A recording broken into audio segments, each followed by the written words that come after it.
TSA is kind of slow, but it's moving, just like the bags. They told us the bags will be at 9, but the bags are at 8. So everything has a process in regards to the shutdown and in regards to what's going on with our government. But we as Americans will fight to the very end to do what we need to do for one another. Sometimes you might not be able to get home if you're already out, or it might delay if you done worked all week and you're trying to get home and you can't get home. It bothers. It's pretty bad. As long as everything is back up and running, by the time I get ready to go back to the city of Phoenix, the state of Arizona, and the city of Maricopa, that's in Phoenix, I don't have a lot of concerns. I just hope that things start to get better before they get any worse. It's almost like wait and see. So we'll just trust God and be positive and go from there.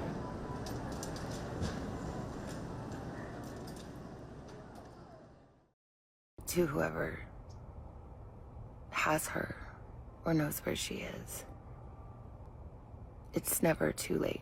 Savannah Guthrie making a new plea to her mother, Nancy Guthrie's apparent kidnappers. It's never too late to do what's right. We believe in the essential goodness of every human being.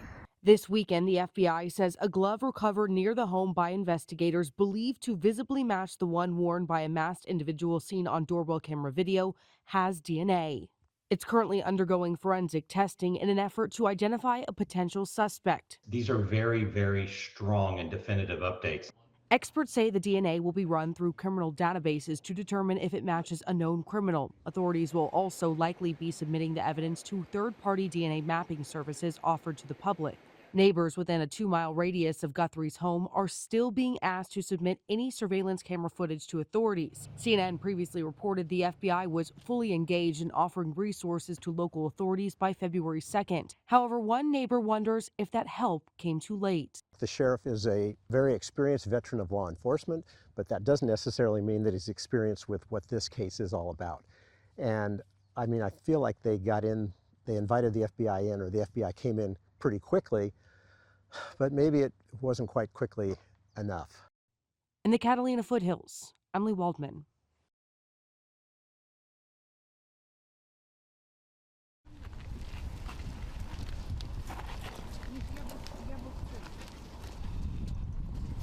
Вот 2 года всего прошло, и мы уже знаем, чем он был отравлен. Я думаю, что пройдет какое-то время, и мы узнаем, кто это сделал. Обязательно. И здесь будет справедливо? Да, я думаю, что это будет здесь.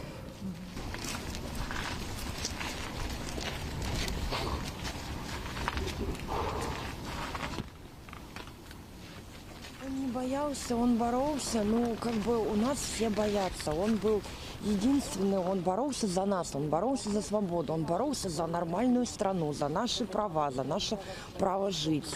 А мы вот все сидим, к сожалению, обложены этими законами, страхами. Для меня важно хотя бы отдать дань уважения и не бояться хотя бы положить цветы несколько раз в год.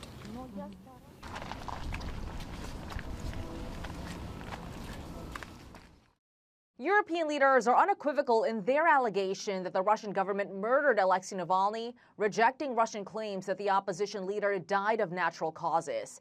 In a joint statement, the UK, Sweden, France, Germany, and the Netherlands say, based on samples from Navalny, they are confident he was poisoned with a lethal toxin called epibetidine.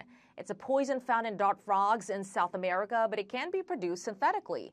Symptoms include hypertension, seizure, and muscle paralysis, which can ultimately lead to respiratory failure and death. The EU leaders saying, given the toxicity of epibetidine and reported symptoms, poisoning was highly likely the cause of his death. Navalny died while held in prison, meaning Russia had the means, motive, and opportunity to administer this poison to him. They wanted to silence him because he was a critic of their regime, and that's why we have exposed this barbaric Kremlin plot to do so, and made sure that we have done so with evidence as well. In February 2024, Russia claimed Navalny got sick and lost consciousness while taking a walk in a harsh Arctic prison where he had been serving a 19-year sentence. Per Russian state media, the Kremlin is rejecting the EU accusations that Navalny died from a lethal toxin, calling it propaganda. But Russia has long been accused of using poison against those who oppose the Kremlin. And today, Secretary of State Marco Rubio reacted to the report from the EU. We obviously are aware of the report. It's a troubling report. We're aware of that case of Mr. Navalny, and certainly it's, we don't have any reason to question it, or we're not disputing or getting into a fight with these countries over it, but it was their report, and they put that out there. The EU leaders also said in their statement that they are concerned that Russia did not destroy all of its chemical weapons and will use whatever policy levers they have at their disposal to hold Russia accountable. In Washington, Mallory Rivera, Fox News. President Trump told reporters that he's talking with Democrats and that, quote, I know what they want, I know what they can live with, unquote. Are you willing to accept anything less than the White House agreeing to all 10 of your demands to rein in ICE and fire Secretary Noem, or is it all or nothing? Look, the bottom line is we have three basic objectives to rein in ICE and end the violence. First, no more of these roving patrols. You can't just go to someone's house, bash in their door without a warrant. You can't indiscriminately grab someone off the streets and arrest them. What we're proposing is that stop. We're also proposing that ICE agents can't go to certain special places, churches, schools, polling places. We're saying that they should end racial discrimination and not just pick someone up on the basis of what they look like. And we are proposing that the ICE be monitored carefully as well. The second area is accountability. They have to coordinate with local governments. They don't do that now. They just show up in an area that may be perfectly safe and fine. We need a code of use of force. Every police department across the country has one. But you look at the videos here and you see them just beating the daylights out of people. It's not America. And finally, and maybe most important, no secret police. No police department in America doesn't identify themselves, but these guys wear masks. They don't have cameras. We need masks off. We need cameras on, and we need every ICE officer to be identified. Jake, these are common sense proposals. Mm-hmm. They're supported by the American people. Why won't Republicans go for them? They don't give any good answers. Well, it's something that every police department does across the country, but ICE is rogue, out of control. Republicans started this redistricting war, and Democrats have made clear we're going to finish it. We're going to make sure that there is a fair national map. So at the end of the day, it's the voters who get to decide who's in the majority after the November midterm elections, and not Donald Trump. When they go low, we strike back. That's the Democratic approach, and the Republicans are feeling it right now. I mean, when they go low, you're going lower, it seems like. We're not going lower. We're striking back. We're going to make sure that there's a fair national map. Donald Trump is the one who instructed 5 different Republican states to gerrymander the national congressional map. And the reason why he did that is because he wanted to rig the midterm elections, and for whatever the reason, didn't think that Democrats were going to forcefully respond. He got that wrong. They thought we wouldn't respond in California. They thought we wouldn't respond in Virginia. They thought we wouldn't win the litigation in Utah. They thought we wouldn't force a referendum in Missouri. They thought we wouldn't successfully push them back in Ohio. They got that all wrong. U.S. Secretary of State Marco Rubio came to the Munich Security Conference with a message. The United States wants to ally and partner with Europe. Several years ago, such a statement would have seemed obvious.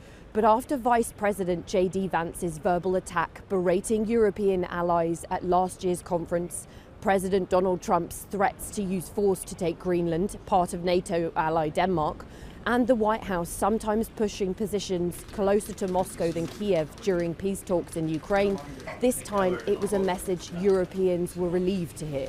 But even though his speech had a softer landing, the message was similar to Vance's delivered a year before, setting out the Trump administration's intent to reshape the transatlantic alliance and push America's priorities and view of the world. Although Rubio didn't mention Greenland in his speech, Denmark's Prime Minister suggested she was wary the crisis has passed. And European leaders, including Britain's Keir Starmer, warned about becoming complacent. They invariably agreed that Europe must do more to boost its own defence, not only to deter the threat from Russia, but also to de-risk the relationship with the United States.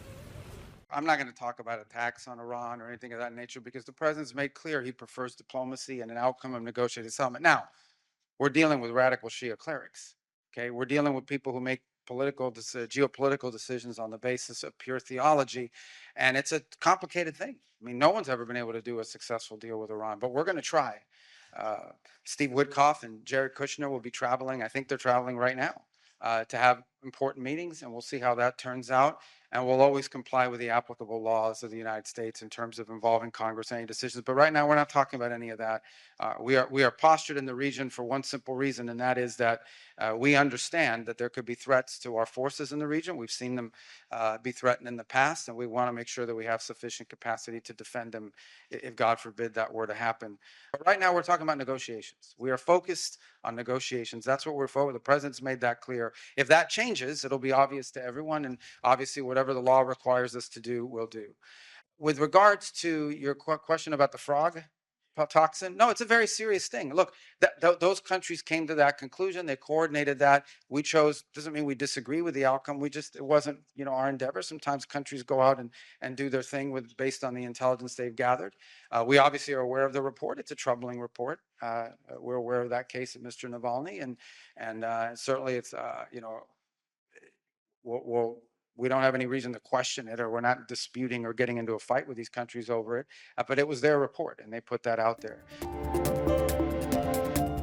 We've just gotten some good news about inflation, which cooled last month, and one measure of inflation fell to its lowest level in 5 years. And that's good news for consumers because we've seen so many things spike in prices since the pandemic, particularly groceries, rents, and utilities. But in January, overall inflation fell to 2.4%, which is the lowest in about 8 months. And if you exclude the volatile food and gas prices, which gives you core inflation, that fell to the lowest level since March 2021. And this latest report suggests that inflation is slowly but steadily cooling, and that President Donald Trump's tariffs haven't pushed up prices as much as many people worried. Though at the same time, the White House has scrapped, delayed, or narrowed many of its tariffs. So that's one reason prices haven't risen more. In January, some imported goods like furniture, appliances, and clothes did get more expensive. But those increases were offset by other things that Americans spend even more money on, like rent and used cars and gas. Used cars fell 1.8%, the biggest drop in 1 month in 2 years. Rents have come down sharply since the pandemic as more apartment buildings have been constructed, giving people more options. It could take time for Americans to really feel that inflation is cooling, because most people can remember how much cheaper things were a few years ago, particularly everyday items like groceries, gasoline, utilities. All those things have gone up so much in the past few years that just a couple of months of slower price increases won't make that much difference. But the hope is that over time, as wages and incomes increase, people will get used to the higher prices, and it won't seem as difficult as it is now. Markets are closed Monday for the President's Day holiday, and Volkswagen believed to be cutting costs again. Reports in Germany say VW is planning on downsizing all its brands by 20% in the next couple of years. The CEO revealed a massive savings plan while meeting with VW executives in mid-January. The update is expected in March. Tax season is in full swing, and for the first time, H&R Block has added creator to the list of occupations people can select to populate their tax forms. The change due to the growing number of influencers who need to file taxes. And on the Hill, House lawmakers working on a bipartisan piece of legislation to create a federal tax credit to help companies train employees on artificial intelligence. This to boost U.S. competitiveness without sidelining workers. The proposal comes as Congress increasingly focuses on job displacement and upskilling amid rapid AI adoption. And in Hollywood, Warner Brothers is considering reopening sale talks with Paramount Skydance. Bloomberg reporting the studio received an amended offer and the board is discussing. In New York, Jerry Willis, Fox Business. It's a rising problem. Around 77% of high schoolers reported insufficient sleep on a CDC survey. While sleep is an important pillar of health and well-being, a new study finds it's also closely connected to another critical component: exercise. There's a common fear that if teens sleep more, there will be less time for them to be active, and our results really suggest the opposite. Kayla Johnson with the University of Minnesota School of Public Health is lead author of the research which found that sleep is the foundation of physical activity, and if a teen can get sufficient sleep, it will likely help them to move more. The kids that are sleeping more are also the kids that are spending less time sitting around on the couch. 8 to 10 hours of sleep each day is recommended for teens ages 13 to 18. To help them get adequate sleep, Johnson says we need to stop fighting teen body clocks. Well, a lot of parents and teens don't realize that there is a biological shift that occurs in the early teen years, which delay the internal signals that make you tired. And this makes going to bed before 10 or 11 p.m. extremely difficult for teens. Johnson says teens who are more in line with their biological clock and go to sleep a little later are also the ones who move more throughout the day. She says changes need to be made at school and home to support sufficient sleep. Making sure that everyone knows how much sleep they actually need and supporting them in having a regular sleep schedule. For Health Minute, I'm Andy Gaither. Public health experts calling for more vaccinations against measles as outbreaks continue to spread across the country.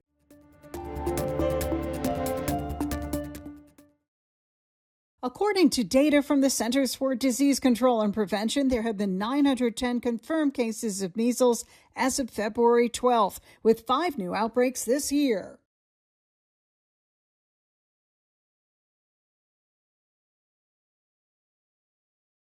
The respiratory virus is spread via air droplets when someone contagious is coughing, sneezing, or talking. General symptoms may include fever or a runny nose.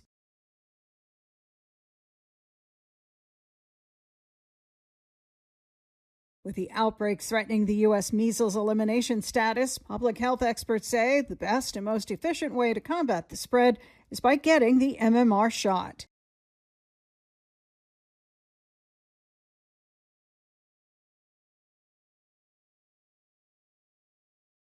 In South Carolina, where hundreds of cases have been reported and emergency rooms are already full with infants and small children, the health department launched free mobile health clinics for checkups and vaccinations.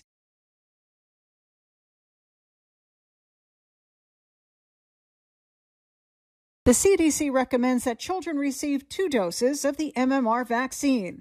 The first dose between 12 months and 15 months of age, and the second at 4 through 6 years old. Sue Guzman, Fox News.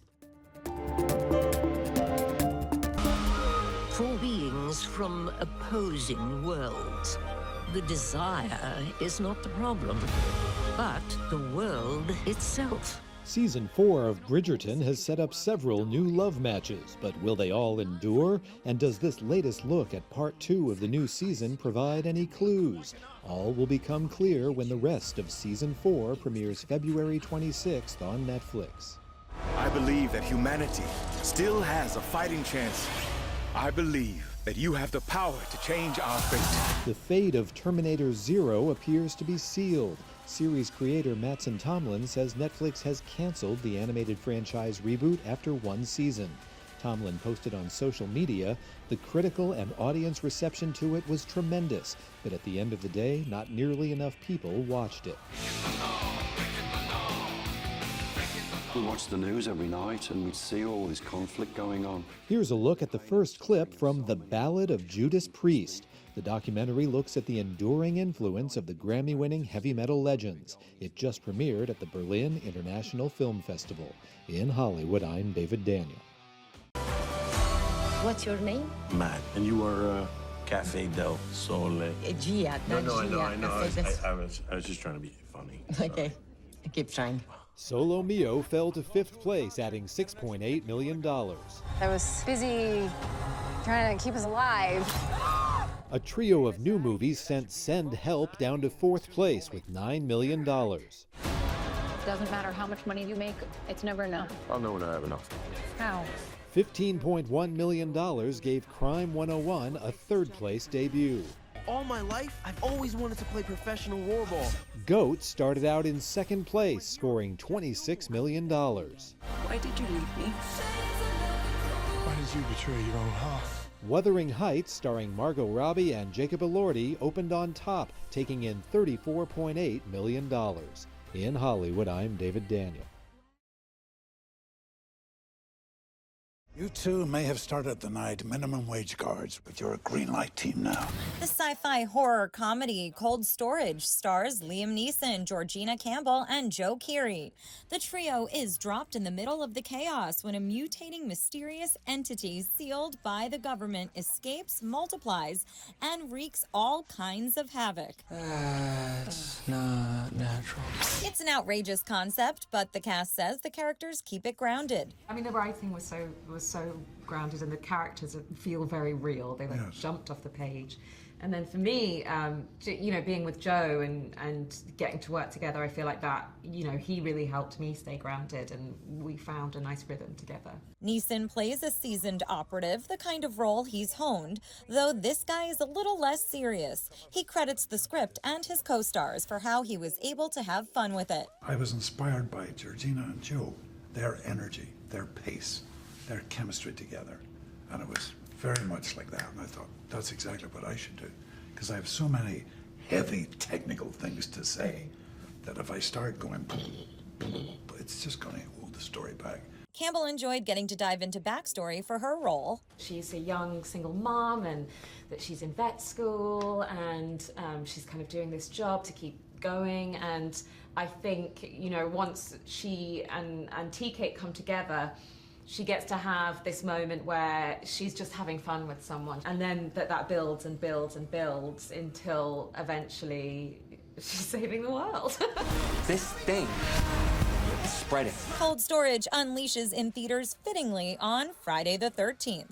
In Hollywood, Ashley Dvorkin, Fox News.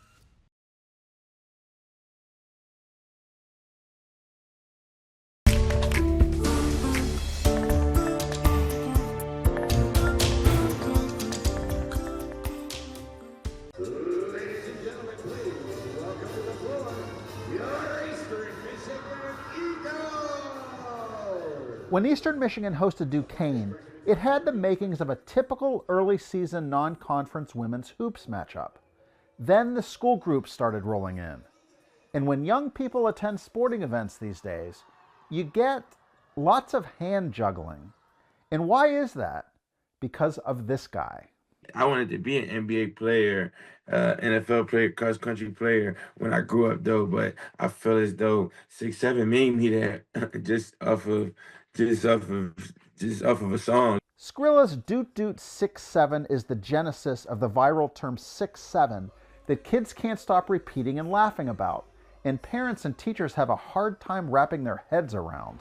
Skrilla himself isn't providing any clues. 6'7", that's what it means. 6'7". The fad has become a staple at basketball games when a team scores, you guessed it, 67 points.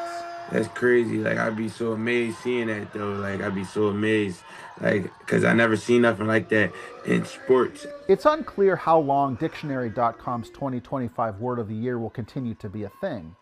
As for its originator, he plans to continue to take it all in. It's bigger than me now, though, but it always come back, though. Like, the roots always come. The seed always comes. Like, I planted the tree, though, but it's definitely 1,000 different branches that grown off of my seeds, though, for sure. The dirty little secret about recycling is that the vast majority of items that can be recycled aren't. Maybe as little as 10 or 20%. Well, that all could be changing thanks to AI. We are at a transfer facility here in Portsmouth, Virginia, where, as perhaps you see, this is where trash comes in, and this is trash coming from communities that have curbside recycling. So theoretically, there shouldn't be anything recyclable in this trash. But if you look, well, you see there are water bottles, there's tin cans, even pieces of metal that could be recycled but aren't being. Now, thanks to a company called AMP, based in Denver, they are bringing AI and cameras into the recycling facilities and making it possible to find these treasures in the trash. Take a look at the cameras. They are driven by AI, and maybe we see one here on this side of the screen as well, that are trained to look at the trash, decide what is recyclable and what isn't, separate that out. Normally, you have a large number of people doing that by hand, but now it's being done by AI, or at least it is here, and the hope is that could go a long way to making recycling a whole lot more efficient. Listen. Pulling out the recycling that wasn't either separated at the curb or at the house, and we're pulling all the organics and other types of material that can be reused associated with that. So really taking a diversion rate of a normal community kind of in that 10 to 15% to north of 50 to 60%. In addition, AI is also making it possible to recycle other materials that weren't thought to be easily recyclable, like plastic bags, for example.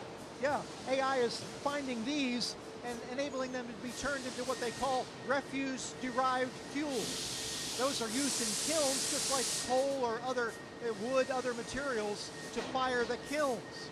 Yeah, there's a lot of treasure in this trash, and maybe someday we'll get to the point where you won't have to separate your recyclables into recycling and non-recyclable, and maybe even someday, instead of paying the local government to collect your trash, maybe they'll pay you for it. In Portsmouth, Virginia, I'm Jeff Locke with the Fox Business Network.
Fox 54 Plus has your news, sports, and weather. Start your evening with Fox 54 at 5:30, delivering the latest headlines and live reports straight from the scene.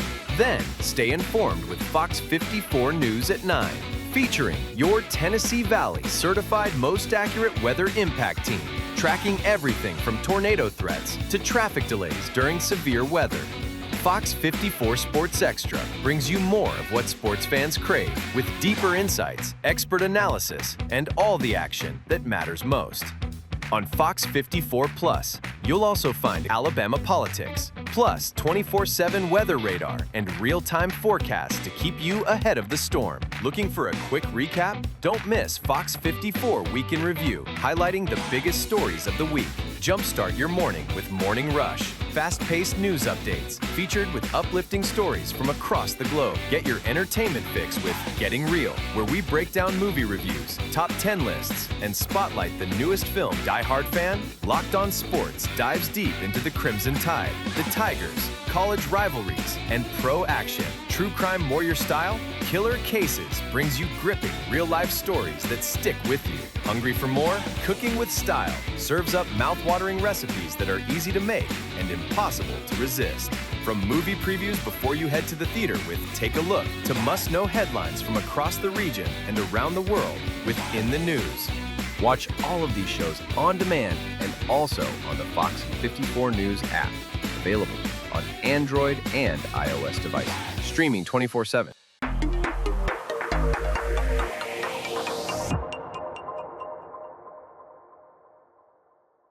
Did you know that you can get weather impact updates 24/7 on Fox 54 Plus? Here's how.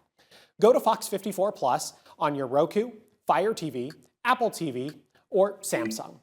Once you're on the main screen, push the down arrow and click on the Fox 54 Plus Weather Impact 24/7 block. Here, you'll find radar, current temperatures and conditions, traffic cams, forecasts, and more, all available on demand. Want to get back to the main channel? Just push the down arrow and click on the 24/7 stream button. It's your weather impact updates 24/7 on Fox 54 Plus. Start streaming today. There's more to Fox 54 Plus with the Locked On Podcast Network.